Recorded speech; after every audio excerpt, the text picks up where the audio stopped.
Ya estás conectado. Te regreso el host. Estás por YouTube. Buenas tardes, buenas noches desde la parte de nuestra América que estén viéndonos en este primer programa del año de Reflexiones de Sur a Norte. Es un gusto para mí poder presentar hoy a el compañero, periodista, sociólogo, autor de artículos y de un libro importante que en alguna ocasión intentamos presentar acá, sin mucho éxito por las conexiones de Internet. Pero bueno, estamos con Lautaro Rivara, quien nos va a ayudar a hacer la tarea de lo que vendrá en este 2024 principalmente para el continente, principalmente para el subcontinente latinoamericano. Así que, Lautaro, para darte la palabra para que te termines de presentar si algo omití y pues agradecerte mucho el diálogo con la militancia en Reflexiones de Sur a Norte. ¿Qué tal, Axel? Bueno, buenas noches acá en la Argentina. Acá son las 21:06. Muchas gracias a todas y a todos por acompañarnos. Y bueno, es un honor estar en este primer programa del ciclo 2024. Esperemos poder aportar algunas claves, básicamente más que para análisis, para el diálogo, como vos decís, entre las militancias y bueno, entre nuestros países que estamos viviendo realidades diferentes, pero a veces también algo sincronizadas. Y mira que justamente eso es lo que yo he preparado como la primera pregunta, que originalmente era la última, pero después he decidido subirla al primer lugar.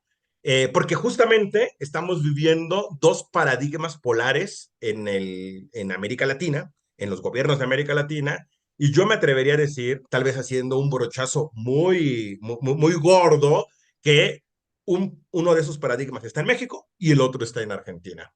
Uno es la cuarta transformación y el otro yo lo voy a caracterizar como un experimento social de un neoliberalismo salvaje, si la expresión se me permite. Y bueno, así es que abrimos la puerta de este 2024 con dos senderos, con dos rutas, con dos caminos en un continente latinoamericano que excluyendo a Estados Unidos y a Canadá, alberga a 662 millones de personas a las cuales pareciera como que se les ofrecen o que estamos en un momento de pugna de estos dos modelos. ¿Estoy exagerando o es así? Estamos ante dos paradigmas completamente polares que están encabezando en este momento Javier Milei y Andrés Manuel López Obrador en México. Sí, creo que hay dos matrices claramente diferentes. Creo que incluso es una comparación que podría justificar una extensa cantidad de artículos, tesis incluso. Me parece que hay muchas aristas para poder comparar esos dos procesos. Mira, uno que te puedo comentar que estoy justamente trabajando en este momento tiene que ver justo con el origen y la matriz ideológica que recogen cada uno de estos gobiernos. En el caso de México tenemos una tradición política ideológica claramente asentada en la historia mexicana.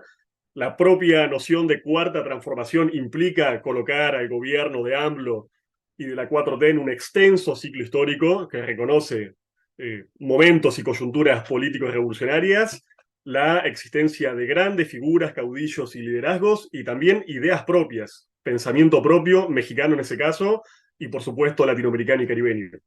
Ahora, si vemos, por ejemplo, el caso de los mal llamados libertarios de la Argentina, encontramos absolutamente todo lo contrario, una matriz de pensamiento absolutamente exótica que recoge, por ejemplo, a grandes figuras intelectuales sumamente conservadoras del siglo XIX europeo, es el caso de la conocidísima Escuela Austriaca de Economía, y una serie de figuras políticas y también intelectuales del siglo XX norteamericano, que en los propios Estados Unidos son aún hoy por hoy figuras extremadamente marginales. Cuando uno piensa en el caso de Javier Milei y los libertarios, quizás conecte esa experiencia directamente con el caso de Donald Trump, pero en verdad su referente ideológico inmediato es el Partido Libertario Norteamericano, que se fundó en la década del 70 y que hasta la fecha nunca tuvo un resultado electoral que ultrapasara el 3% de los votos válidos del país, y figuras realmente bastante complejas, contradictorias y sumamente reaccionarias como Murray Rothbard, que es el gran inspirador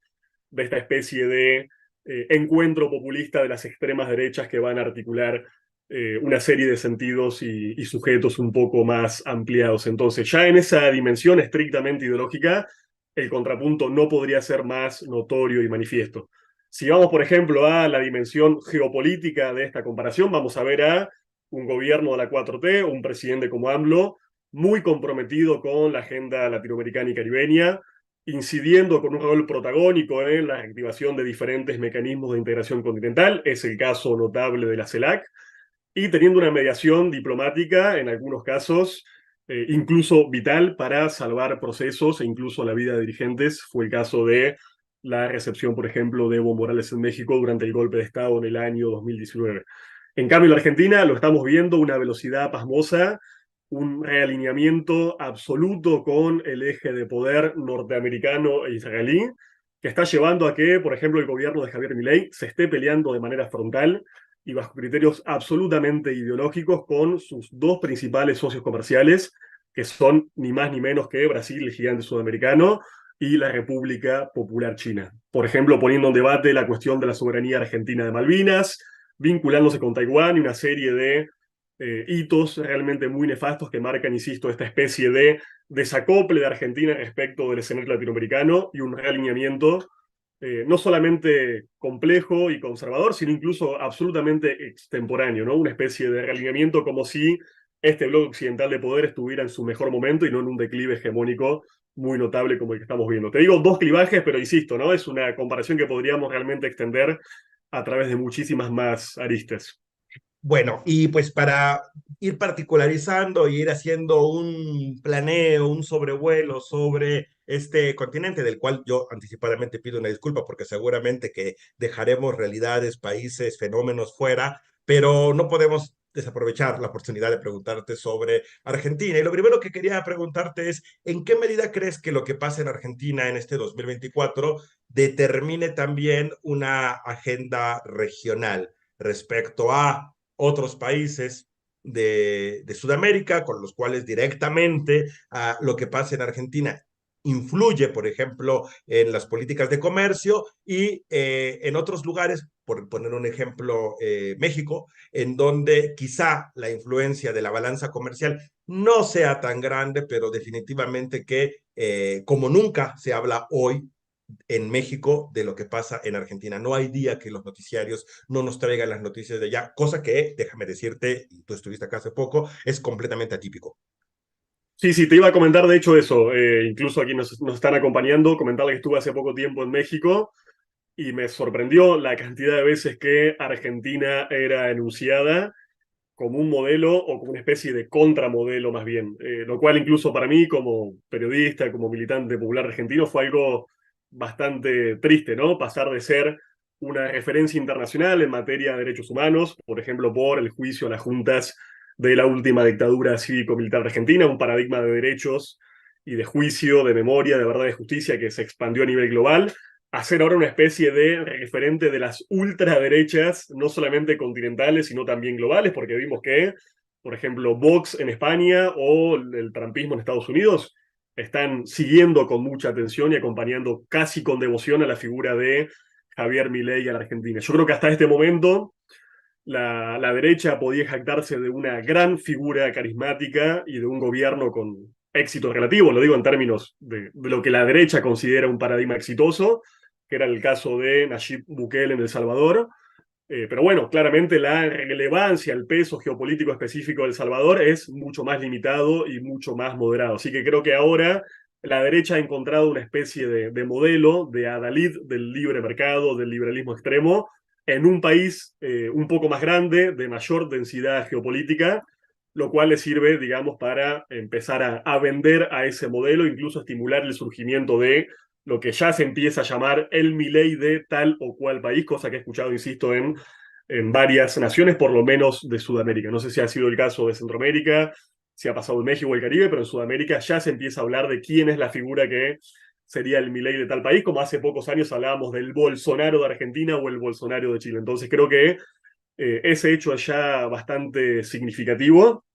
Ahora bien, para que esta extrema derecha, este liberal extremismo se pueda consolidar como una especie de ejemplo contra ejemplo, tiene que mostrar algún tipo de éxito, cosa que hasta ahora no ha mostrado, ¿no? Uno, si ve el caso, por ejemplo, del Salvador de Bukele, criticando o no, obviamente de nuestra perspectiva lo criticamos, su política de seguridad, de mano dura, de represión, incluso de suspensión del Estado de Derecho en la guerra contra las maras. Bueno, Bukele puede vender un gran éxito que es, por ejemplo, la baja real y efectiva de la tasa de homicidios. En otros contextos neoliberales, diferentes gobiernos han vendido, por ejemplo, el lograr desplomar los índices inflacionarios a cero o a casi cero. En el caso de Argentina todavía no está claro cuál es la contraparte que el gobierno de Milei va a ofrecer a cambio de esta especie de cheque en blanco que pide para llevar reformas realmente muy, pero muy radicales que ya se sabe, y eso es parte de la historia larga de Argentina, es muy difícil que esas reformas pasen por vías y por métodos democráticos.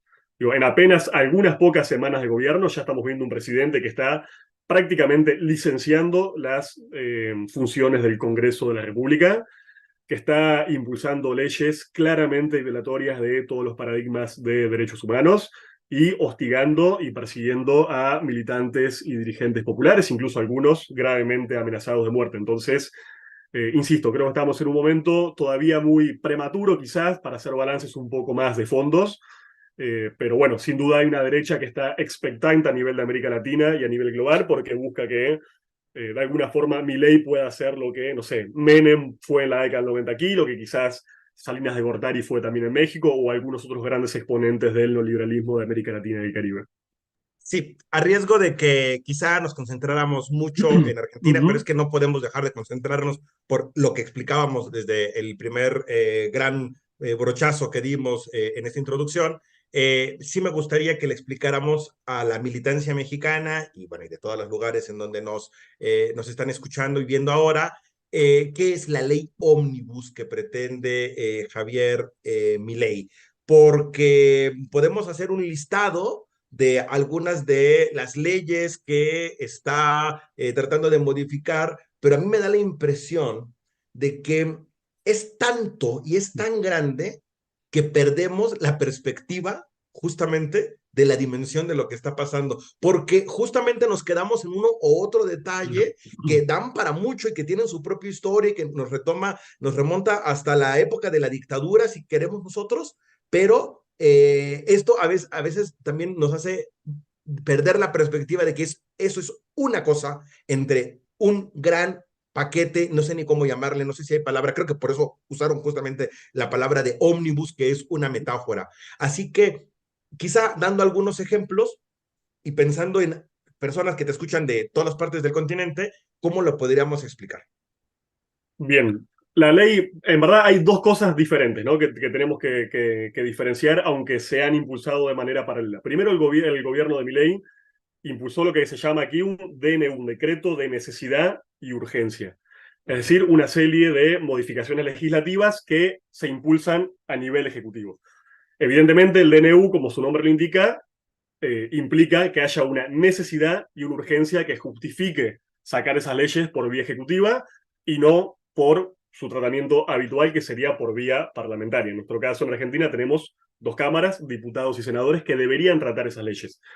Evidentemente, la inmensa mayoría de estas modificaciones legislativas no pueden acreditar ningún tipo de necesidad y ningún tipo de urgencia. Incluso hay modificaciones regulatorias que son completamente anodinas, que no tienen ningún tipo de transformación práctica ni inmediata en la vida de la gente. Entonces, en primer lugar, eso es indicativo de lo que les comentaba al principio. Es muy difícil que este tipo de revolución conservadora, de extremo liberalismo que busca hacer una especie de reingeniería social y transformar a la Argentina de manera absolutamente radical, se logre por vía democrática. Ya estamos, insisto, saltando el mecanismo habitual y constitucional que es el Parlamento. Ahora bien, estos DNU tienen detrás clarísimamente una especie de estrategia de desconcierto y una estrategia de shock a la vez. Incluso se ha mentado mucho en las últimas semanas aquí el famoso libro de Naomi Klein, La doctrina del shock, y es importante porque cuando hablamos de shock no es un concepto que estamos inventando los o las analistas. El propio Javier Milei habla de un shock y un ajuste extremadamente ortodoxo que tiene que hacer al pueblo sufrir, digamos, ese nivel de cinismo y casi de masoquismo que estamos manejando en el lenguaje de la política hoy por hoy en la Argentina. Ahora bien, como este DNU, según la Constitución argentina, debe ser tratado en bloque, ¿sí? El tema es que hasta que sea tratado por el Parlamento, el DNU tiene vigencia. porque evidentemente es una ley de necesidad de urgencia según lo establece la Constitución. Ahora, hasta que eso se trate, las leyes y las reglamentaciones y las leyes que son derogadas están derogadas. Ahora bien, el volumen de este DNU es tan grande, tan imposible de tratar, de diseccionar, que su tratamiento normal, coherente, razonable podría llevar años. Una cuestión que obviamente no va a suceder. Ahora bien, de manera paralela, el gobierno de Milei envió una ley, ya no el DNU, sino una ley, con alguna serie de disposiciones que incluso no estaban contenidas en el DNU, como la privatización o la habilitación de la privatización de empresas del Estado absolutamente claves y estratégicas como ARSAT, del área de las telecomunicaciones y los satélites, o YPF, la petrolera del Estado, que a la vez incluye al DNU. Insisto, es una estrategia jurídica y legislativa que busca de alguna forma atorar el debate parlamentario, atorar el debate público y mientras poder de facto ir consumando esa serie de reformas. Otro hecho fundamental del DNU y de la ley Omnibus que estamos investigando hoy por hoy, que estamos de a poco logrando certificar. Las diferentes leyes fueron una especie de loteo, como decirte, bueno, la ley número 1 que, no sé, desregula las tabacaleras fue escrita por tal empresa, tal compañía transnacional tabacalera. La ley número 2 que, por ejemplo, habilita la privatización de YPF fue escrita por el empresario que tiene intereses en los hidrocarburos de Argentina. La empresa que desregula las telecomunicaciones fue prácticamente hecha a la medida de Elon Musk para el ingreso de Starlink en la Argentina. Y así sucesivamente. Pero lo que estamos viendo es que esas leyes no solamente fueron escritas en función de los intereses de tal persona, sino que fueron escritas por esas personas. Los bufetes de abogados de los grandes empresarios de la Argentina, estamos comprobando hoy por hoy que escribieron directamente la parte del articulado que compete el área de la economía en el que ellos se desenvuelven. Entonces, estamos en un nivel de convivencia, de relación carnal entre la política y el empresariado más concentrado, como en la Argentina por lo menos no veíamos desde la década del 90. Pero insisto, mientras el DNU y la llamada ley Omnibus se empantanan, esas reformas se están consumando, nada, por vía ejecutiva y se están consumando de facto. Así que es una especie de carrera contra el tiempo la que estamos viviendo. El gobierno sabe que su popularidad de alguna forma es prestada. Recordemos que accede al poder en un balotaje. En un balotaje los votos que uno saca no son votos propios y orgánicos del sector social que represento, sino de quien me eligió como alternativa, eh, como mal menor, digamos, frente a otra alternativa. Y se habla en general en Argentina de especie de primavera, ¿no? De 100 días de gracia que se le da a todo gobierno para acomodarse, por lo que la estrategia declarada, explícita, es en esos días llevarse prácticamente la Argentina puesta. Bueno, quisiera, ya para salir un poco de Argentina, pero sí poniendo algo que nos permita aterrizarlo, ¿no? Porque si no, nos quedamos con una imagen muy distópica y muy desesperanzadora de que eso es lo que realmente tendría que generarnos este proyecto de ley, este DNU y esta relación que nos has explicado con esta lotificación, ¿no? Pero tendremos que pensar entonces en el sector de la protesta, ¿no? 100 días, dices, que sí, parece un convenio, aquí, también acá se llama, habla de la luna de miel, pero vimos, ni habían pasado las primeras 21 días, 3 semanas, que ya había cacerolazos. Y lo que llamó la atención, por lo menos nos llamó la atención a algunas personas, es que estos cacerolazos habían surgido en zonas de ingreso medio, medio alto, tal vez relacionado por el tema de los alquileres. Presumiblemente también en zonas en donde a lo mejor la gente votó por Milei. Entonces pensaba, quizá en la abstracción el libre mercado suena muy bien, pero cuando eso implica que vas a tener que volver a vivir a la casa de la suegra, ya no suena tan bien. ¿Es esa lectura o por qué esta reacción viene primero quizá de los sectores de ingreso medio y no de las villas, no de los sindicatos, no de los barrios en donde pues se ha sufrido, no de ahora, sino de hace varios tiempo, la inflación, la desocupación y el empobrecimiento del pueblo, el congelamiento, no congelamiento de los salarios, porque eso ocurre de facto hasta ahora, pero sí una pérdida paulatina de poder adquisitivo.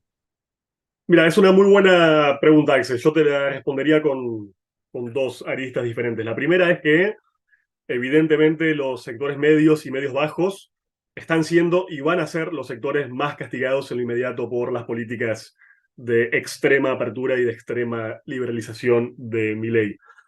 Esto vinculado a que los sectores de menores ingresos, los trabajadores informales, precarizados, lo que aquí llamamos la economía popular, la pobreza y la indigencia, tienen en la Argentina una serie de mecanismos de contención por transferencias de ingresos, sean o bien transferencias de ingreso por en concepto de subsidios universales, es el caso de lo que aquí es la asignación universal por hijo, o sea a través de básicamente lo que se conoce como planes de empleo de recursos que bajan del Estado para el trabajo de diferentes obras que en general son gestionadas por cooperativas y movimientos sociales. Entonces, hay una malla de contención social mínima, el último umbral que te ataja del hambre, de la miseria absoluta, que por supuesto no llega a todo el mundo, que en general los últimos gobiernos conservadores han procurado mantener, no porque coincidan ideológicamente con este tipo de políticas universales, sino porque básicamente tienen miedo a que haya algún tipo de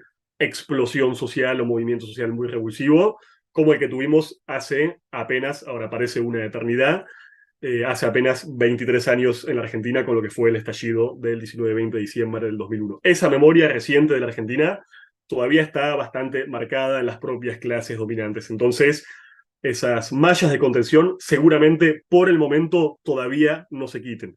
Por lo que el desplome primero y más impactante va a ser el de los sectores medios y medios bajos, que no tienen todavía esa malla de contención y que están viendo hoy inmediatamente que sus salarios están congelados en términos nominales y que se licúan día a día en términos reales por una inflación que este mes va a alcanzar más de un 30% mensual. O sea, saquen la cuenta, mexicanos y mexicanas, es la inflación que México, si no me equivoco, tienen hoy en 5 o 6 años. En un lustro, bueno, Argentina la está teniendo hoy en apenas un mes.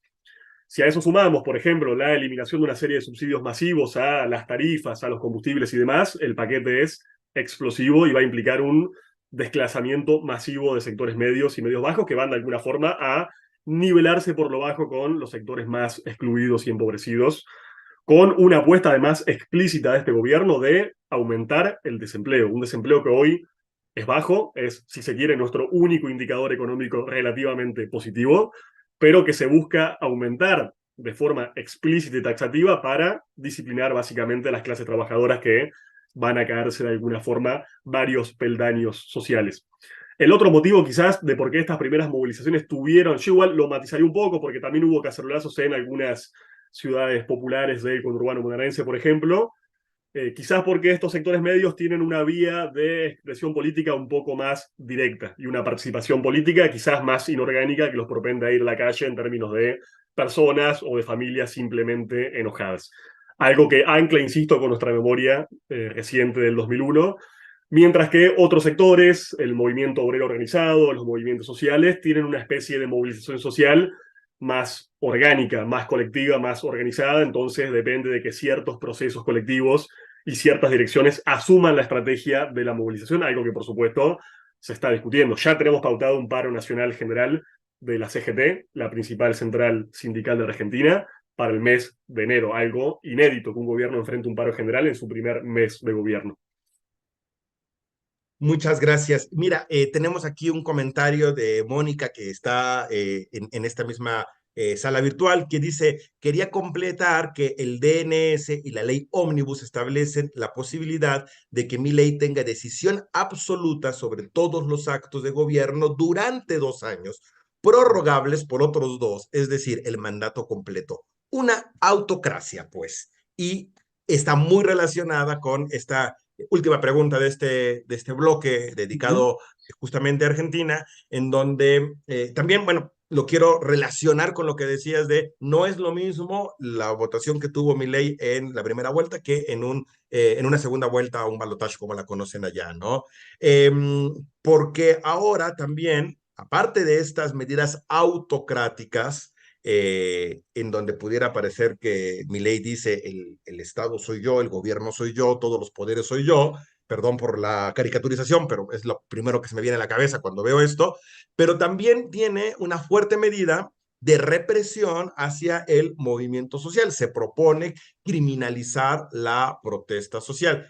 En el país que, como tú decías al principio, de lo cual hablábamos, era del ejemplo de verdad, memoria, verdad y justicia, de poder hacer una mirada crítica sobre su pasado y poder establecer una justicia realmente penal hacia los promotores del terrorismo de Estado. No sé, no quiero sonar amarillista, pero me parecería que ahora estamos ante la posibilidad de la idea de la legalización del terrorismo de Estado como un método permanente para criminalizar a la protesta.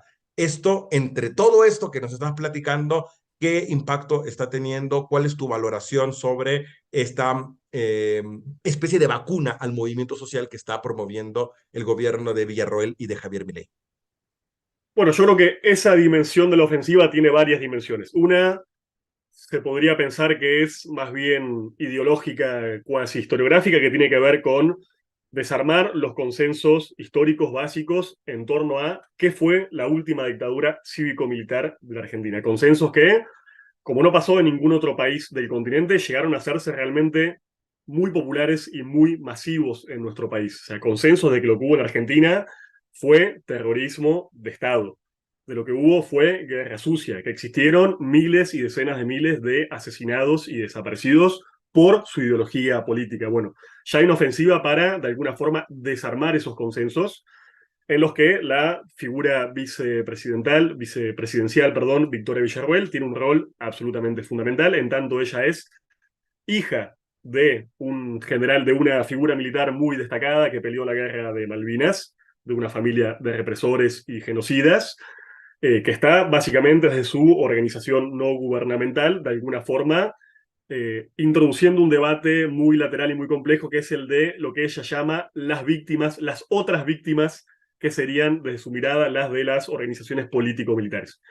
Que fue la forma y la estrategia que la extrema derecha encontró para discutir los consensos básicos democráticos y postdictatoriales sin ir, digamos, de la manera más frontal de pedir, por ejemplo, de manera descarada la liberación de los genocidas convictos. Cosa que ahora que llegaron al poder sí están comenzando a hacer y está habiendo movimientos judiciales que propenden a tratar de excarcerar a genocidas, insisto, convictos por la justicia argentina.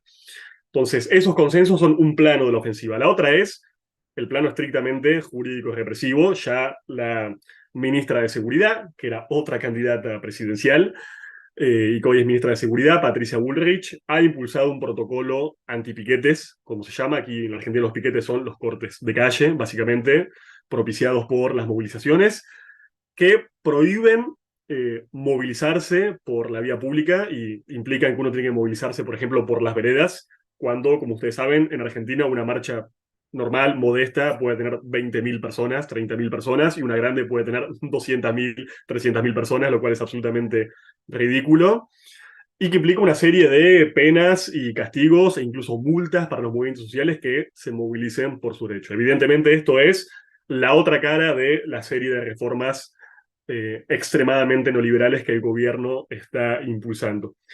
Y después hay un tercer factor que creo que aquí se ha discutido bastante poco, y en eso creo que el diálogo latinoamericano y caribeño, el diálogo con ustedes incluso desde México y con otros compañeros y compañeras de otros países, nos puede ayudar mucho es a entender una dimensión no necesariamente estatal de la violencia política. Cuando discutimos aquí un aumento de la violencia, no implica que ésta se vaya a dar solamente por represión pura, directa y descarada de los agentes de seguridad del Estado, las policías, incluso las Fuerzas Armadas. Estamos viendo cada vez más en toda América Latina y el Caribe un proceso creciente de paramilitarización de la vida social y de crecimiento y empoderamiento de los grupos criminales altamente organizados y de las narcoestructuras. Claro, esto para ustedes mexicanos y mexicanas puede sonar algo quizás no tan novedoso, lo mismo que si se lo comentara a un colombiano o a un salvadoreño, pero en el Cono Sur y particularmente en Argentina desconocíamos hasta hace pocos años ese tipo de fenómenos. Hoy tenemos una ciudad, un caso testigo, una ciudad muy importante que es la ciudad de Rosario, que no casualmente está enclavada en los cordones fluviales por el cual, por ejemplo, sale nuestra soja, que está viviendo un nivel de degradación social, de aumento de la criminalidad, incluso de pérdida territorial de territorios que controlaban históricamente iglesias o movimientos sociales progresistas, en apenas pocos años. Lo que yo creo, por lo menos lo he estado siguiendo, investigando en otros países, es que esta criminalidad no solamente aumenta por lo obvio, por índices económicos que se desploman y niveles de desigualdad y de pobreza que aumentan, sino que hay una planificación para que estas formas de violencia se expandan, porque, insisto, lo que está en juego es el control de territorios enteros y el control de poblaciones. La derecha argentina sabe, como la derecha latinoamericana sabe, que pasar esta serie de reformas tan antipopulares implica disputar territorio a sectores que en Argentina todavía son felizmente muy poderosos. Los sindicatos lo son, las iglesias de base lo son y los movimientos sociales lo son. Son tres sectores que tienen un gran poder de fuego, de movilización y que son incluso la primera cara de la asistencia social, cara que el Estado no pone en momentos de crisis económica. Entonces, ¿cómo uno puede reprimir una manifestación? Perfecto. Pero ¿cómo uno logra desarraigar a un movimiento social, una iglesia, un sindicato que está enraizado en un territorio hace 20 o 30 años? Bueno, lo hace de forma más barata y más eficaz si estimula el narcotráfico, el paramilitarismo y esa serie de factores. Yo creo que eso en la Argentina va a crecer. Creo que todavía nos cuesta bastante verlo, identificarlo, porque, insisto, no es un proceso que haga parte de nuestro ADN histórico, pero creo que va a pasar y nos podemos permitir aseverarlo porque es una tendencia regional que se ha impulsado en Centroamérica, en el Caribe y que cada vez está más presente también en toda Sudamérica. Bien, bueno, pues muchísimas gracias por este amplio panorama que nos permite también tener cortes transversales mucho más allá de esta coyuntura. Prometo que regresaremos a estos temas y también te comprometo a que nos vuelvas a acompañar para poder profundizar en esto que nos interesa mucho, verlo no solamente en regiones de Sudamérica, sino verlo en todo el continente. Y justamente saliendo de ahí, pues la otra gran pregunta de algo que será una órbita en la cual estaremos gran parte de este 2024, son las elecciones en los Estados Unidos. ¿En qué sentido crees que América Latina pueda ser, primero, una parte de este debate electoral en Estados Unidos? Pero lo más importante, creo, para nosotros es qué riesgos adviertes producto de estas elecciones en las políticas, en el discurso y en las amenazas, voy a decirlo así, de Estados Unidos hacia la región. Bien, si me permites, Axel, antes de entrar a la pregunta que no te la voy a esquivar, me interesa muchísimo, quisiera hacer una Gracias. consideración previa, porque estamos en un año y obviamente la pregunta se dirige a un proceso electoral porque vamos a un año con una cantidad de elecciones enorme, no solamente en América Latina y el Caribe. Estamos hablando de un año 2024 que va a tener más de 80 elecciones a nivel mundial, un tercio de ellas presidenciales, en las cuales van a elegir a sus autoridades más de la mitad de la población mundial, con elecciones de un peso específico, como vos mencionabas, Estados Unidos, pero es el caso de Rusia, es el caso de la India, de Pakistán, de Indonesia, de Taiwán, o sea, procesos electorales realmente muy, pero muy relevantes. Entonces, como se nos viene un año electoral, obviamente tenemos un riesgo de caer en lecturas a veces quizás un poco electoralistas o politicistas, que solamente vean esa dimensión de los ciclos políticos, que no estoy negando su importancia, no son absolutamente fundamentales en este contexto histórico. Pero sí creo que es importante resaltar y marcar qué pasa, que cuando hablamos de ciclos, estamos viendo ciclos que son simultáneos y que tienen temporalidades diferentes. La temporalidad electoral es una temporalidad más o menos simple y predecible que uno puede incluso calendarizar y seguir, ¿no? Y uno conoce cuál es el alcance de las transformaciones que una elección o no puede propiciar en un régimen democrático. Ahora, quizá lo que me interesaría señalar como previa a ese análisis de procesos electorales es que hay otros ciclos que son mucho más largos y que quizás son mucho más opacos.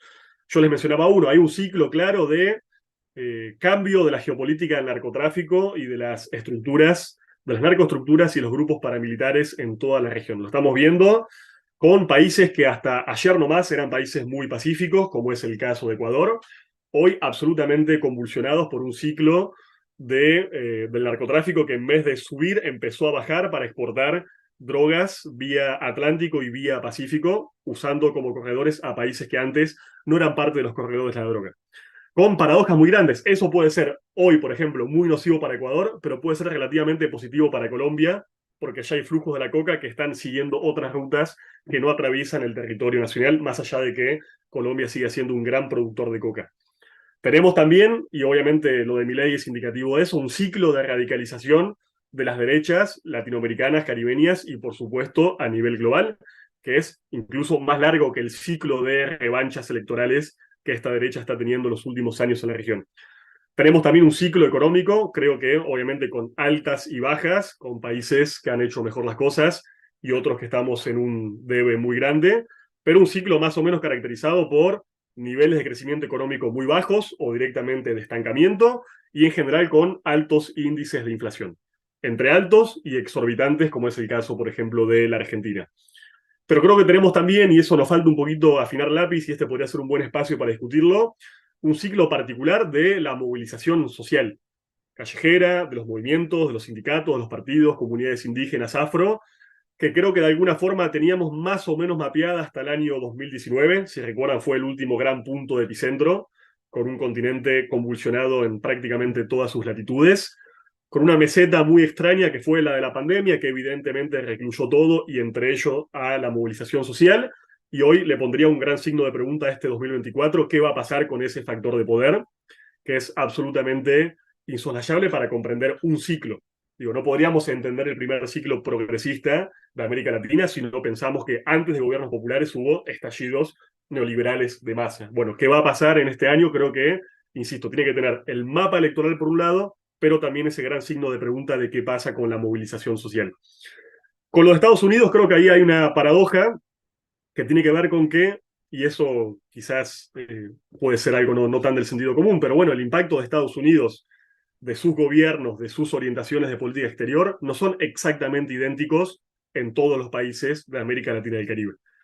Me pasó hace poco tiempo, el año anterior, de estar cubriendo las elecciones en Paraguay y para nuestra enorme sorpresa, Estados Unidos apostó por la coalición que identificamos como la coalición progresista, conformada por el Partido Liberal y por una parte del Frente de Guazú, la formación política que recordarán llevó a Fernando Lugo a la presidencia. ¿Por qué? Bueno, porque había una interna norteamericana que claramente se exporta hoy en términos de política exterior, por la cual un sector no quería apostar a un partido colorado hegemónico que identificaba mucho más al fin al sector de Donald Trump. Entonces, por eso y por otras consideraciones, apuesta a una coalición progresista, algo que a priori no hubiéramos esperado ni imaginado. Y sin embargo, igual su apuesta fue fallida porque ganó el Partido Colorado. Digo, creo que esas ambivalencias se van a mantener y se van a mantener incluso si gana Donald Trump, incluso si es o no candidato, es algo que todavía tiene que definir la justicia norteamericana, o si gana las elecciones Joe Biden o quien sea que compita por la interna de los demócratas. Yo creo que esas dos líneas, esas dos miradas, van a seguir jugando de forma diferencial en América Latina y Caribe, y bueno, estará en nosotros tener o no la capacidad y la inteligencia de incidir en ella. Y evidentemente la elección estadounidense y en general Estados Unidos como hegemón en declive impacta muy diferente en México, que comparte, ustedes me corregirán, más de 3.000 kilómetros de frontera, de lo que impacta nuestra lejanísima Argentina, que felizmente nació un poco más lejos de los Estados Unidos a su vida independiente y republicana. Pero bueno, evidentemente es una clave absolutamente importante para el año 2024. Si me preguntan a mí, no soy muy afecto a las apuestas. Yo creo que si Donald Trump es candidato, va a ser presidente de los Estados Unidos. Coincido amargamente con tu predicción. Mm. Y bueno, sí, justamente esto determina en gran parte también las agendas de demócratas y de republicanos en un año en donde parece que el patrocinio en buena parte de la guerra en Ucrania también pudiera pues poner nuevamente hacer que se vuelvan a poner los ojos de manera más insistente, porque nunca los han dejado, pero quizá con otros proyectos muchísimo más relacionados con regiones que, para desgracia de los Estados Unidos, hay repúblicas y hay países en donde ellos tienen intereses de materias primas, como pues la zona entre Venezuela y Guyana, ¿no? Bueno, eso sería ya tema de otro programa, de otro análisis. Quisiera tratar de no dejar de lado una región que me parece que se suele soslayar un poco en los análisis de Latinoamérica. Y quiero referirme concretamente al caso de Centroamérica, aunque acá al inicio tú has hecho alguna lectura respecto a lo que la comparativa entre Bukele y Javier Milei, ¿no? Pero bueno, en Centroamérica tenemos la llegada de Arévalo al poder en un país recientemente dominado por la derecha. Ya mencionamos a Bukele, del cual se habla mucho internacionalmente de sus resultados en términos de seguridad, pero poco se habla de sus resultados en términos económicos. Nicaragua, un país del cual, si no es como caricatura, no se habla y que me parece también cada vez más aislado. Panamá, que depende de un canal que ahora enfrenta grandes retos por la sequía. Bueno, ni qué decir de otros países como Belice y Costa Rica, completamente fuera regularmente de estos análisis y predicciones. Quería saber qué nos pudieras decir sobre esta región centroamericana, qué esperar, en qué poner atención en este 2024. Bueno, creo que hay un aspecto fundamental, tiene que ver, yo englobaría quizás la región centroamericana y caribeña, que son evidentemente igual dos subuniversos con particularidades, que podría comentar algo de eso, pero me parece que, por ejemplo, en el plano más geopolítico, tienen muchas cosas en común. Hay un aspecto fundamental, tiene que ver con el avance de China en esa subregión de nuestro continente, avance que se manifestó en términos diplomáticos con, recuerden, países que hasta hace pocos años no reconocían diplomáticamente a China y reconocían en cambio a Taiwán. Es el caso de Honduras, el caso de El Salvador, el caso de República Dominicana, y que tuvieron un viraje, por lo menos en términos diplomáticos y geopolíticos, bastante pronunciado. Evidentemente la economía no camina a la misma velocidad que la diplomacia, entonces esto no implica que ahora tengamos un alineamiento económico claro y concreto de esa subregión con China, pero sí un avance claro en términos de inversiones en energía, infraestructura, que va haciendo por lo menos más audibles o más permeables los intereses de China en esa subregión. Creo que evidentemente ahí hay una serie de cuestiones vinculadas a el cambio climático que me parece que estamos siguiendo bastante poco. Pensemos que evidentemente el cambio climático tiene impactos diferenciales en áreas diferentes del mundo y de nuestro propio continente. Y lo que puede ser un problema mediato de acá a 100 o 200 años en algunos de nuestros países es una urgencia absoluta en el caso de algunas pequeñas islas caribeñas que ven su territorio mermado década a década por la subida del nivel de los mares. Algo que, por ejemplo, la CARICOM ha estado discutiendo intensamente y que preocupa, insisto, a países que empiezan a poner una especie de fecha de defunción a sus territorios nacionales, que saben en términos científicos que si este nivel de calentamiento global y la subida del nivel de las aguas continúa de esta manera, en X cantidad de décadas, sus países van a ver afectadas sus infraestructuras críticas por la subida del nivel de las aguas. Entonces, esta dimensión me parece ecológica y del cambio climático cobra mayor relevancia en los países pequeños que en los grandes países. Me parece que esa es una mirada importante porque en general creo que, y me atrevo a incluirles argentinos, mexicanos, brasileros, solemos pecar un poco de pensar el mundo, nuestra región, desde la óptica de países grandes o medianos, ¿no? Y a veces nos cuesta un poco ponernos en el papel de pequeñas naciones, en este caso insulares, que tienen otra dimensión geopolítica, muchas más dificultades para conquistar márgenes de soberanía. Y bueno, en este caso, compromisos y problemáticas climáticas que van a ser acuciantes en plazos mucho más cortos. Vos mencionabas, bueno, el caso de Bukele, me parece, insisto, que es absolutamente interesante. Si fuera el caso de que hubiera una especie de fracaso rápido o más o menos rápido del gobierno de Milei, creo que Bukele seguirá siendo la estrella rutilante, la constelación de las derechas latinoamericanas y caribeñas. Tiene un nivel de aprobación popular que no podemos negar, es absolutamente mayoritario e inmenso. Tampoco tenemos que punir al pueblo salvadoreño, tenemos que entender las tremendas heridas que décadas de guerra, conflicto social interno, asesinatos ha producido en la población, lo cual genera muchas veces respuestas que buscan un orden. Yo creo que son búsquedas de orden que no son necesariamente conservadoras, pero que evidentemente en este caso han sido eficazmente canalizadas por derecha. Yo creo que todavía Bukele tiene una carta de aprobación que le sigue dando margen para estar en el poder, lo que no justifica que esté en este caso, por ejemplo, yendo a una reelección, violando claramente la propia constitución salvadoreña, que en 4 o 5 artículos establece claramente la prohibición de la reelección presidencial consecutiva que está buscando en este caso Bukele. Lo cual me parece bastante sintomático de las dobles varas que hay en América Latina para medir, por ejemplo, la continuidad de los grandes liderazgos presidenciales. ¿Qué hubiera pasado si AMLO hubiera reformado la Constitución para reelegirse?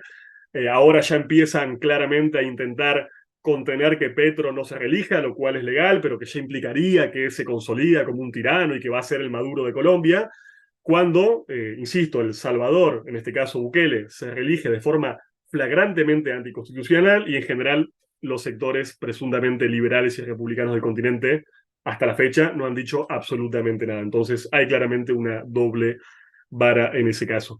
Después creo que el otro país para prestar mucha atención es el caso de Panamá. Panamá, como saben, ha vivido un proceso de movilización muy, pero muy importante, el más importante del país en las últimas probablemente 4 o 5 décadas.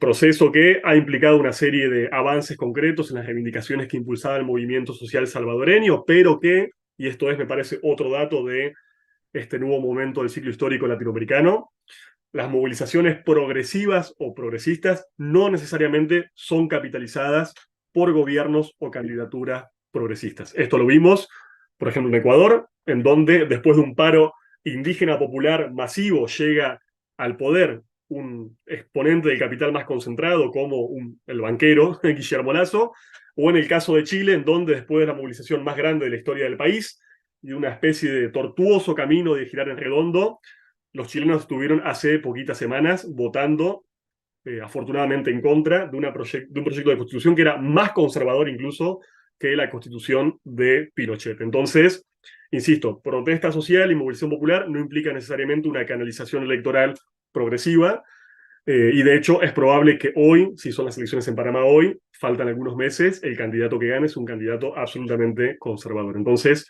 me parece que ahí hay un marco de ambivalencias para seguir una región que creo que va a estar bastante movilizada y va a ser bastante interesante en este año 2024.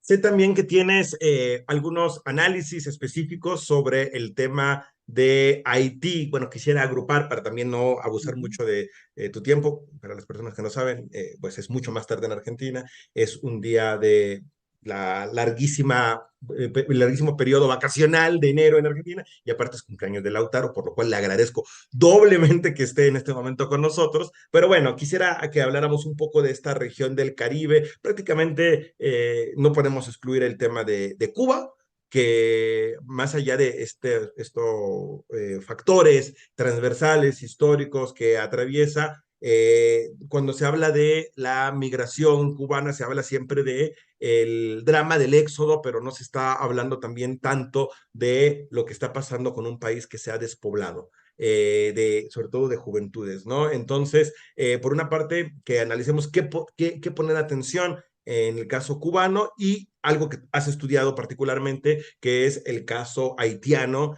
en donde pues hemos visto romperse todas las posibilidades de una vida digna y en donde nos hemos enterado que prácticamente ha sustituido al poder del Estado el poder de las pandillas. No sé si estoy haciendo una generalización demasiado grosera, pero que nos pudieras platicar, nos pudieras decir brevemente en qué poner atención este 2024, cómo inician estos países.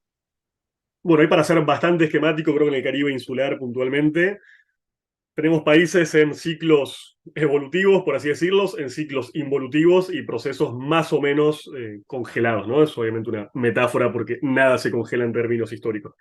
En el caso de Cuba hay claramente un proceso muy sólido y estable en términos institucionales, con todavía graves e insolubles problemas políticos, una pandemia que, como saben, afectó particularmente a países que dependen en este caso muchísimo del turismo, como es el caso de Cuba. También las políticas de sanciones, el bloqueo económico han repercutido en la isla y evidentemente Cuba es sensible a ese tipo de transformaciones económicas. Entonces creo que los problemas de Cuba, a diferencia de otros problemas de América Latina, no están tanto en el nivel de lo político superestructural, sino más bien en términos de la economía, y por supuesto eso tiene un impacto directo, como vos mencionabas, en términos migratorios. Creo que tenemos casos de involución clara, que son el de Haití, ahora quizás hago una parte con eso, pero sí tenemos también, para quitar quizás la nota un poco pesimista, procesos de avance muy notables en el Caribe insular, que en general conocemos poco y mal, que tiene que ver con los procesos de descolonización de una serie de repúblicas, en general países anglófonos, que han continuado su largo tránsito de descolonización respecto a la monarquía británica. Como ustedes saben, muchos países del mundo, ridiculeces de nuestro siglo XXI, siguen reconociendo, por ejemplo, como jefe en este caso de Estado a un monarca británico, y siguen careciendo de una política propia en términos de política exterior, soberanía, seguridad y un montón de rubros básicos. Entonces, yo a veces me suelo pelear, suelo ser un poco mordaz cuando hablamos de la segunda independencia de América Latina y el Caribe, recordando que hay países que aún no han conquistado la primera y que es un deber de solidaridad de todos los latinoamericanos y caribeños propender a esa primera liberación y primera soberanía plena de ese conjunto de países. Eso no es un invento ahora, viene desde el Congreso de Panamá, cuando Bolívar intentaba generar una expedición para ir a liberar, por ejemplo, la isla de Cuba y de Puerto Rico para incorporarla a ese ciclo integracionista. Entonces creo que no nos podemos olvidar de que hay países que son colonias informales o incluso colonias formales en sentido estricto en toda la regla, hoy por hoy en pleno siglo XXI. Pero como les comentaba, hubo algunos países que comenzaron su tránsito de eh, monarquías básicamente a repúblicas, eligiendo autoridades presidenciales o, más acorde con la tradición británica, primeros o primeras ministras por vía democrática. Eso fue un avance concreto, por ejemplo, en el caso de Barbados. Hay países que lo han intentado y lo van a intentar de vuelta, como es el caso de San Vicente y las Granadinas, presidido por un presidente extremadamente progresista que yo recomiendo acompañar, seguir, leer y estudiar, porque me parece una persona brillante, que es el camarada Ralph González, que quizás ahora son un poquito más porque fue electo presidente pro tempore de la CELAC. Pero lo digo esto a propósito para señalar que no solamente México, Brasil, Argentina, Colombia, Cuba han dado grandes políticos intelectuales, sino que el Caribe es una cantera inagotable de grandes figuras. Tenemos, es cierto, a veces algunos hiatos lingüísticos o culturales o geográficos, pero creo que sí partimos de asumir al Caribe como parte integrante de nuestra región. Tenemos que hacer un esfuerzo decidido por saltar esos hiatos y bueno, creo que es importante seguir estos procesos de descolonización, en el caso del Caribe anglófono, y también procesos de colonización que van un poco más lento, como en el caso de Puerto Rico, ¿no? El mal llamado Estado Libre Asociado a los Estados Unidos, en un contexto en el que espero, y soy en esto bastante optimista, quizás esta especie de declive norteamericano y esta transición hegemónica tan acelerada puedan brindar nuevas oportunidades para la descolonización de países como Puerto Rico. Y en tercer lugar está el caso de Haití, como les mencionaba, un caso que lamentablemente ha estado retrocediendo de forma alarmante en los últimos años. Yo tuve la oportunidad, el privilegio de vivir allá entre el año 2018 y el año 2020, en un ciclo contrario, un ciclo ascendente de la lucha popular y de masas, que casi logra tumbar un gobierno muy conservador y conquistar algún tipo de gobierno progresista, pero que ese ascenso fue de alguna forma contestado y punido con una estrategia de paramilitarización del país, que hoy ha hecho de Haití un país absolutamente asolado por grupos delincuenciales, por fenómenos de inseguridad que la nación haitiana no conocía, por un flujo de narcotráfico que el país, por lo menos a nivel interno, no había experimentado nunca. E insisto, menciono el caso de Haití como una especie de caso testigo de que esta especie de descomposición social no es algo que sucede como un correlato de las políticas económicas, sino que a veces es la estrategia que de alguna forma propicia la implantación o blinda la implantación de esas políticas económicas. Así que bueno, históricamente el Caribe ha tenido trayectorias que son diversas, es una región muy diversa, muy compleja, muy fragmentaria, quizás no tenga ciclos históricos tan sincrónicos como los tiene Centroamérica, como los tiene Sudamérica, entonces obviamente su análisis es más complejo y es más diverso. Pero bueno, les puedo comentar eso como algunas pinceladas de esa subregión. No, muy interesante y sobre todo porque nos ayuda a salir justamente de estas caracterizaciones muy apresuradas y muy caricaturizadas, en donde realmente terminan siendo inclusive racistas sobre los países, ¿no? Mientras de unos países se habla en términos de producción de ideas, de filosofía, de impacto político de ciertos personajes, de otros países de lo que hablamos solamente es de campamentos y de sobrevivencia. Y eso también, bueno, creo que constituye una forma de racismo en la forma de ver y hacer de una lectura de los países. Yo no quisiera también abusar tanto de tu tiempo, pero bueno, pues nos queda la parte de Sudamérica. Yo había preparado, con toda sinceridad, una serie de preguntas. Voy a poner algunos temas para que tú nos digas en cuál consideras que vale la pena hacer un comentario. Por una parte, bueno, el tema de Colombia, con un gobierno de Petro en el cual unas elecciones el año pasado pues no le favorecen plenamente a la consolidación de este proyecto, con un asedio brutal de los medios como la revista Semana y Infobae, también hay que decirlo, que lo han tenido entre diversos escándalos, pero también con cierto apoyo de algunos sectores populares que han visto que se ha llevado a la discusión en el Congreso de algunas de sus demandas históricas. Tenemos el caso de Venezuela, al cual yo creo que valdría la pena dedicarle no una pregunta, sino varios programas para poder entender un país complicado, del cual, insisto, se habla también estereotípicamente solamente de este tema de la inflación, pero que este año volverá a tener elecciones y que no solamente hablar de Venezuela es hablar a puertas adentro de lo que pasa en su política interna, de lo que pasa ahora en esta zona del Esequibo, sino que también es hablar de este país al que las derechas han nombrado como una especie de aleccionador, el coco para cualquier proyecto socialdemócrata en el continente que llevaría ineludiblemente a convertirse en Venezuela. Quería preguntarte también qué tanto esto sigue teniendo influencia en el electorado argentino y bueno, pues también no dejar de mencionar lo que está pasando en Brasil, ya a un año del gobierno de Lula, al cual se le ha acusado tal vez de ser conservador en algún sentido, pero que también, visto en contraparte con lo que propone Milei, pues es un proyecto diametralmente opuesto de control económico y de protección a los sectores más desprotegidos y sobre todo de desarticulación de las medidas privatizadoras que había dejado Bolsonaro. ¿A qué? Bueno, y podríamos hablar también de Uruguay, que también tiene elecciones el próximo año. Se cumple ya un cuatrienio de la calle Pou. ¿En qué poner atención en Sudamérica en este 2024? Y una disculpa por esta pregunta ómnibus, por haciendo un mal chiste. Bien, primero decir que el único límite es el interés y la paciencia de nuestros oyentes. El mío no pongo ningún tipo de límite por mi parte. A ver, el caso de Colombia para mí es particularmente apasionante, incluso lo sigo bastante. Yo creo que, para decirlo de forma muy sintética, el gobierno de Gustavo Petro es el que ha hecho más con menores condiciones.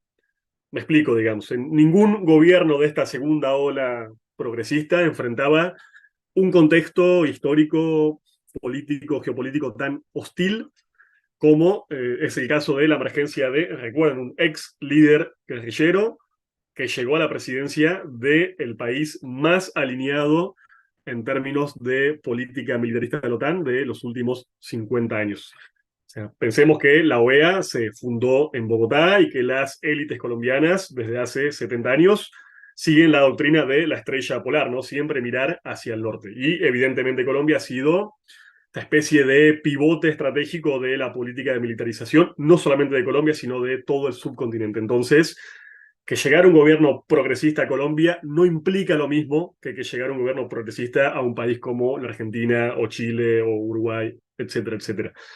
Obviamente también encontramos una derecha mucho más hostil, mucho más fraguada en prácticas de aniquilación del enemigo, democráticas, de guerra sucia, de persecución, lo cual lleva a que la vida de Gustavo Petro está en peligro todos los días del año, básicamente. Y también la de una enorme cantidad de militantes y dirigentes sociales que hasta el día de hoy son asesinados por fuerzas paraestatales. Entonces, insisto, el contexto de llegada de Petro a la presidencia fue muy complejo, sus condiciones son muy adversas y creo que, sin embargo, él puntualmente, él desde su voluntad ejecutiva y como líder, ha tenido una enorme audacia para sostener posiciones incluso casi de vanguardia en el escenario internacional, como es el caso de su posición en torno a el genocidio israelí sobre Palestina. Si uno ve quién ha realmente pataleado mucho y ha hecho mucha bulla en torno a eso a nivel global, son evidentemente los países árabes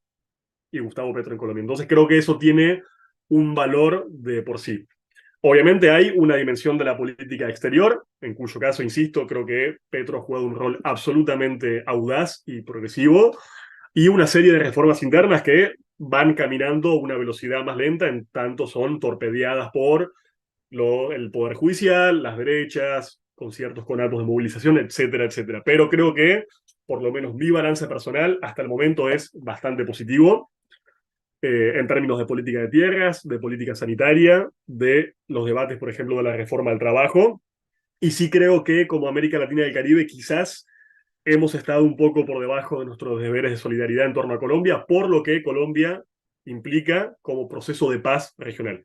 Cuando nosotros vemos que la CELAC definió a América Latina y el Caribe como territorio de paz, no olvidemos que Latinoamérica sigue teniendo uno de los conflictos bélicos abiertos más extensos de la historia de la humanidad, en tanto todavía hay en Colombia factores de poder militares, no solamente guerrillas, sobre todo grupos paraestatales y narcos, que básicamente siguen haciendo una guerra cruenta contra poblaciones principalmente campesinas del país. Entonces, consolidar la paz del continente todavía sigue pasando, aún con un gobierno progresista, por consolidar la paz de Colombia.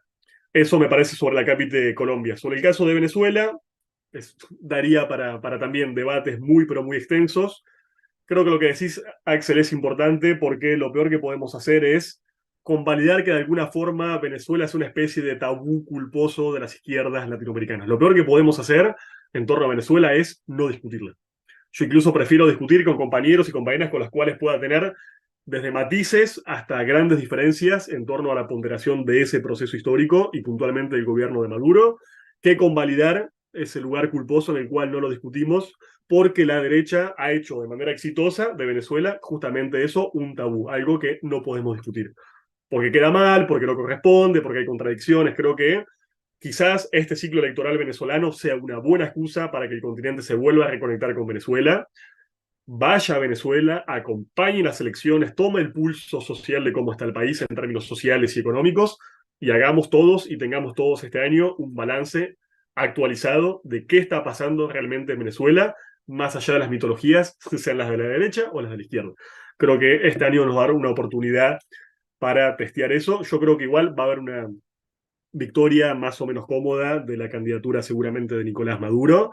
Lo que está en debate en Venezuela, como saben, es más que nada si la candidata electa de la oposición, Corina Machado, se le permite competir electoralmente o no, en tanto, como se sabe, atraviesa procesos judiciales por su participación clara y destacada en las guarimbas que el país sufrió hace algunos años.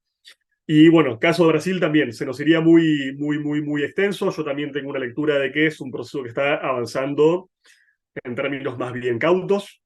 Incluso estaba releyendo hace poquitos días algunos, me parecen muy buenos balances del ciclo progresista que hizo Álvaro García Linera, en donde hablaba de que el caso de países como Brasil, en donde tenemos gobiernos que vuelven de alguna forma, lo que está faltando es poder impulsar una serie de reformas de segunda generación.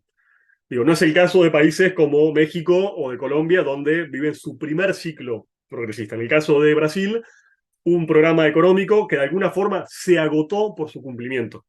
Insisto, se agotó en tanto fue cumplido como programa que sacó a millones de personas de la pobreza, de la indigencia, amplió derechos, etcétera, etcétera. Creo que Brasil muy claramente requiere de la elaboración de una segunda generación de reformas si quiere realmente sostener el brío de una serie de transformaciones progresistas que creo que a nivel interno avanzan, insisto, con bastante lentitud y con suma cautela. Otro caso es, insisto también, el rol progresivo y avanzado de Lula, no solamente a nivel latinoamericano, sino su participación en el orden geopolítico global, por ejemplo, a través de los BRICS. BRICS a los que entramos gracias a Lula y a los que, como saben, salimos gracias a Javier Milei.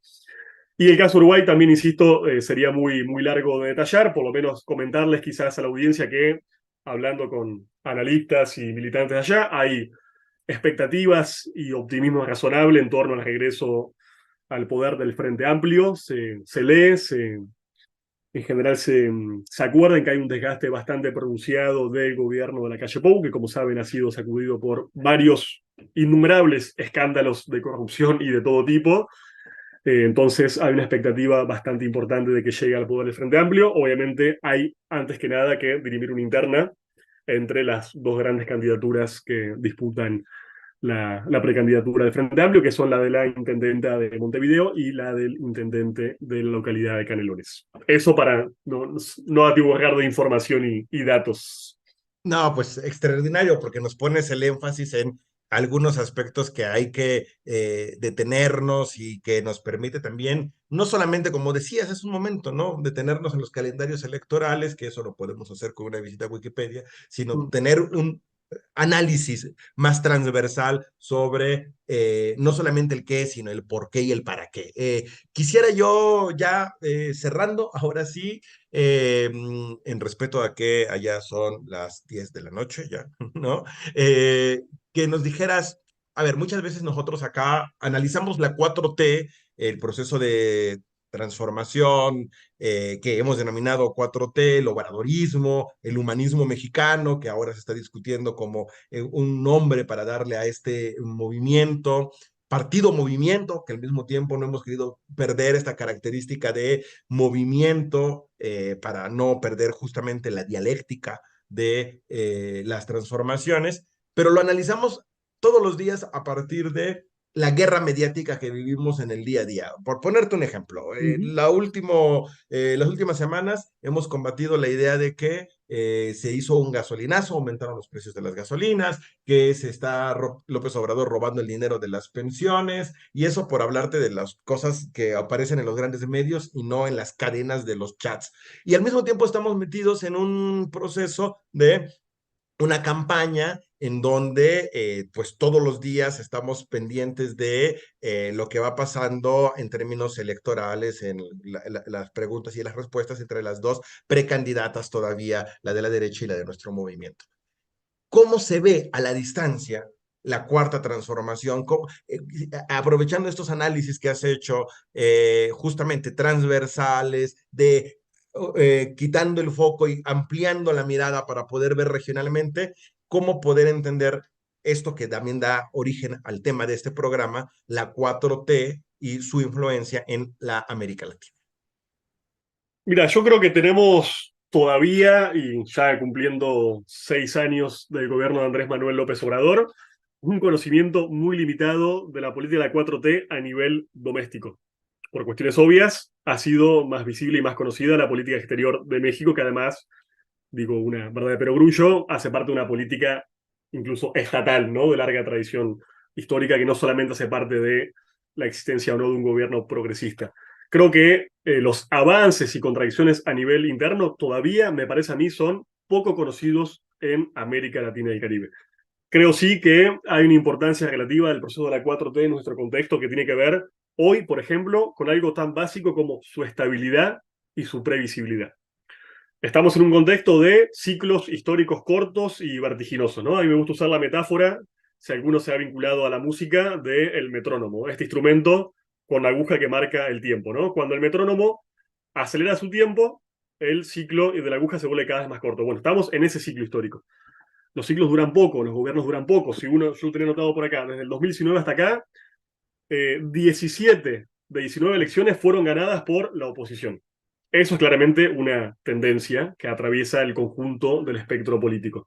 Lo que me pasó a mí estando allá y hablando con diferentes sectores, incluso con diferentes opiniones y ponderaciones, todos coinciden en que hay una estabilidad, hay un horizonte de futuro inmediato, ¿no? Se sabe que va a haber elecciones, hay una candidata, no hay traumas en la sucesión presidencial, lo cual es muchísimo a nivel de lo que está pasando, por ejemplo, en otros países, y hay una expectativa no infalible, pero muy razonable, de que haya una continuidad del proyecto histórico de la Cuarta Transformación hasta el año, por lo menos, 2030.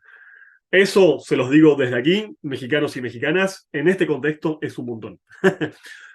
Pónganse contentos de poder planificar su futuro de aquí al 2030, porque les aseguro que el conjunto de latinoamericanos y caribeños no saben qué va a pasar el próximo mes. Mucho menos qué va a pasar en 2 años, mucho menos qué va a pasar en el 2030. Ustedes lo saben, y eso, fuera del chiste, permite planificar un ciclo de expectativas sociales y un ciclo de transformaciones políticas, insisto, con márgenes de previsibilidad. Creo que eso es importante para México.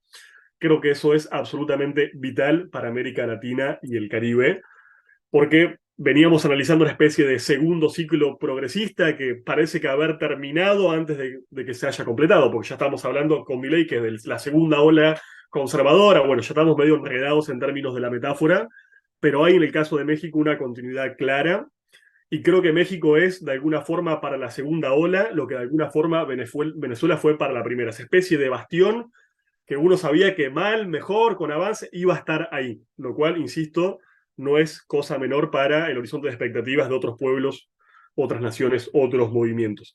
Y creo que hay en esa estabilidad también una especie de trasvasamiento de experiencias. Bueno, si no hicimos los deberes de seguir y estudiar y analizar la 4T como quizás debiéramos haberlo hecho en los últimos 6 años, tenemos la feliz oportunidad de hacerlo los 6 años siguientes. Y obviamente hay una cuestión clave que tiene que ver con el peso específico de México en la geopolítica regional, ¿no? Evidentemente, no es lo mismo que esta estabilidad y esta continuidad de la transformación se dé en un gran país que en un pequeño país. Y lo digo en términos estrictamente geográficos, geopolíticos, no de ponderación del valor de ningún país de América Latina y el Caribe. Creo que eso en este contexto es bastante importante, puede ayudar de alguna forma a cortar el vértigo de estos ciclos cortos, que son tan cortos que no nos dejan ni siquiera balancear el anterior y ya estamos metidos en el siguiente. Estamos un poco con esa especie de problema postmoderno, ¿no? De estar hiperactivados, hiperinfluenciados, hiperatravesados por una cantidad de información que no podemos realmente procesar y analizar. Entonces, en ese marco creo que la 4T tiene bastante para aportar, bastante para enseñar, y bueno, es un horizonte de claridad en un momento donde las claridades no abundan. Tan sencillo y tan complejo como eso. Pues muchísimas gracias, Lautaro. Hay un comentario, Mónica. Hemos extendido este programa más allá de lo razonable, pero Mónica, adelante, por favor. Si quisieras hacer tu pregunta, tu comentario, adelante. Hola, ¿qué tal? Buenas noches desde Buenos Aires, buenas tardes todavía en México. Yo tengo una duda respecto de esta visión optimista que tienes, Lautaro, respecto de la 4T, porque me parece que son características diferentes a lo que estamos acostumbrados en Argentina. Creo que no es lo mismo López Obrador que Claudia Sheinbaum, aunque yo le apuesto por favor a que tengamos como presidenta a Claudia Sheinbaum en México. Pero me parece que hay una cuestión estructural en México que la 4T tampoco ha podido resolver, que no solo tiene que ver con el problema del narcotráfico y la inseguridad, entre comillas, sino que tiene que ver con la pobreza, que si bien López Obrador ha podido sacar a 6 millones de mexicanos de la pobreza extrema, sigue siendo un problema muy fuerte y que, no sé, quizás por las características propias de los mexicanos no estamos acostumbrados. O sea, soy binacional, por eso hablo en plural, pero que no estamos acostumbrados a movilizarnos para reclamar los derechos fundamentales, como son el poder alimentarse, el poder tener derecho a una vivienda digna, etcétera, etcétera, ¿no? Entonces me parece que hay como, nada, esa disyuntiva que a mí me encantaría tener tu optimismo y pensar que la 4T va a poder resolver esto en los 6 años que vienen, por una deuda que está teniendo el PG hoy, ¿no? Que de todas maneras no le quita popularidad, sigue siendo ampliamente aceptada su gobierno, sus acciones de gobierno, más allá del Tren Maya, etcétera, etcétera, ¿no? Entonces, bueno, quisiera ver si tú tienes alguna perspectiva de cómo resolver el tema de la pobreza en México, eh, frente a una aparente situación de estabilidad económica no inflacionaria, digamos, aparente. Bueno, adelante, Lautaro, si tienes alguna respuesta. Muy bien, Mónica, te agradezco mucho la pregunta y la reflexión. Mira, cuando hablo de un optimismo relativo es en una una de estas dimensiones de los ciclos. En este caso es el ciclo de las transiciones político-presidenciales. Y de hecho pensaba no tanto la comparación con Argentina, sino la comparación con Bolivia, en donde una no resuelta transición de los liderazgos estaría llevando hoy, si hubiera elecciones, y no lo digo yo, lo dice Álvaro García Linera, a que el MAS perdiera las elecciones frente a la oposición, por ir con dos candidaturas divididas. Digo, frente a ese nivel de convulsión interna, más allá de las dificultades que yo sé que tuvo, estoy simplificando el proceso de trasvasamiento, digamos, presidencial o de la candidatura hacia Claudio Sheinbaum, lo de México, por lo menos de afuera, se vio como algo bastante prolijo. Digo, capaz no lo fue tanto, pero estoy comparando con otros países de la región donde directamente la continuidad del proceso de transformación hoy está en entredicho por esos liderazgos no resueltos. En el caso de la Argentina, nos costó un gobierno. Eso y un montón de cosas más, por supuesto, estoy simplificando. Y te agradezco la pregunta porque cuando yo comentaba antes, hablaba de, bueno, diferenciemos diferentes ciclos que no van a las mismas velocidades. Evidentemente, el ciclo de la economía no va a la misma velocidad que el ciclo de las transformaciones del signo político.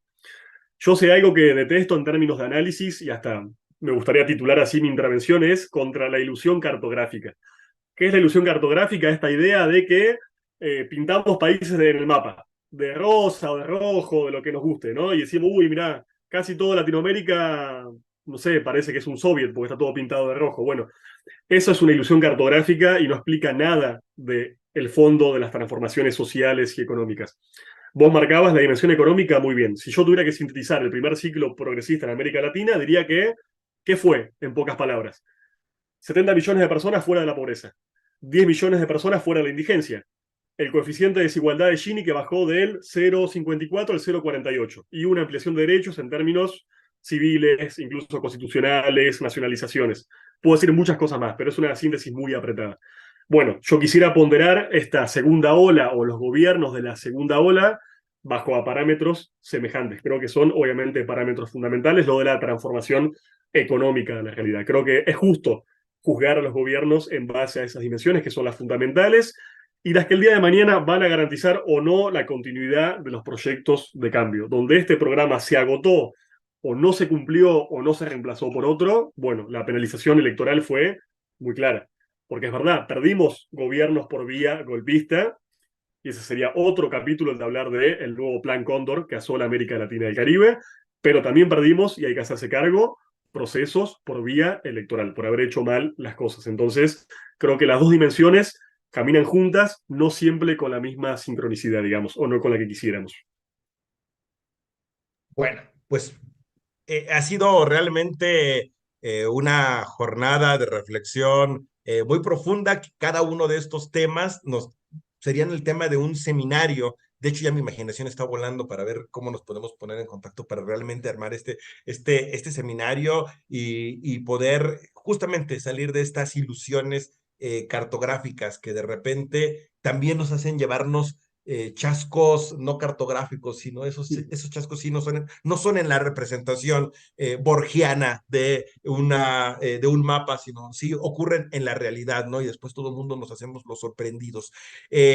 Así que, bueno, pues solamente agradecerte mucho, Lautaro. Gracias por ponernos en perspectiva, gracias por darnos puntos de análisis para este 2024 y sobre todo por recordarnos el papel activo de la movilización social como algo que tiene que estar también en el calendario de nuestras reflexiones y de nuestras prospecciones a futuro. Hay bastantes mensajes del público agradeciéndote por la generosidad, diciendo que el programa estuvo realmente interesante, y pues eso nos motiva a que te podamos comprometer en público, a que podamos volverte a invitar próximamente. Muchísimas gracias, Lautaro. No sé si quieres dar también cómo estar en comunicación contigo, tu Twitter, tus redes, alguna recomendación de algunas de las lecturas o videos que podamos encontrar tuyos para seguir nutriéndonos de tu conocimiento. Bueno, eso, si quieren que estemos en contacto y me buscan en Twitter como Lautaro Rivara.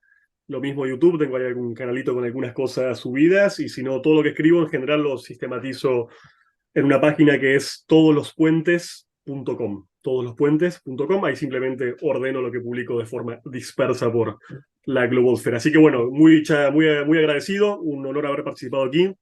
Gracias Axel, al equipo técnico que está siempre detrás y hace las maravillas de que esto sea posible. Y bueno, gracias a todas ustedes y a todos ustedes por la paciencia de esta larga jornada de debate.